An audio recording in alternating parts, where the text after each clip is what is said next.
let me talk about how I first came to know John, and which is in one way that the subject's not funny. It's a very painful thing. Is that I had a very active practice, and a lot of couples would come to see me and be dealing with betrayal, and it was like a hand grenade went off in the middle of their lives. Right, it's created an incredible amount of pain, um, devastation, chaos, uncertainty, instability, and how to take that emotional trauma and start to work with it and actually convert it into something of value was something that I've always been interested in doing, because that's my philosophy in life, right? Life is what it is. It's how we cope with it that matters.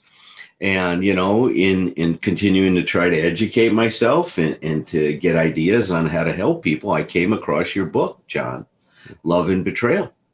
And when I read that, it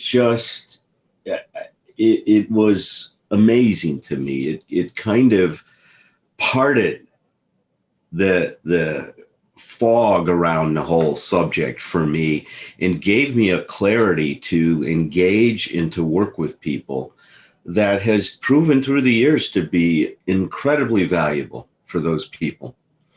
I mean, even to the point where a few of the couples I worked with, and I remember one in particular, this woman said, I said to myself all along, if my husband ever had an affair with me, it would be done. I'd be finished. I'd never talk to him again.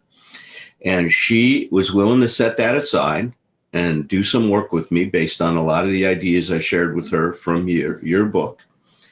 And after 2 years of, getting down in the trenches, crying, screaming, yelling, all the stuff we needed to do, they invited me to their house. She was still with her husband. They moved to a different place. They sold their place. They moved to and opened up a new chapter in their life, and they invited me over for dinner, and I went to dinner. And she looked at me at dinner and she said, I never thought that I would say this to you, but my relationship with my husband is better today than it's ever been. And a large part of that is the work that you did with us and what we learned to come back together and deal with the betrayal we had. And that's not just happened once. That's happened many, many times. And I just want to thank you publicly for what that meant in my life as a clinician and what it's meant to so many of the people that I've worked with in their lives, John. Wow. The book is just, to me, the best book out there on the subject.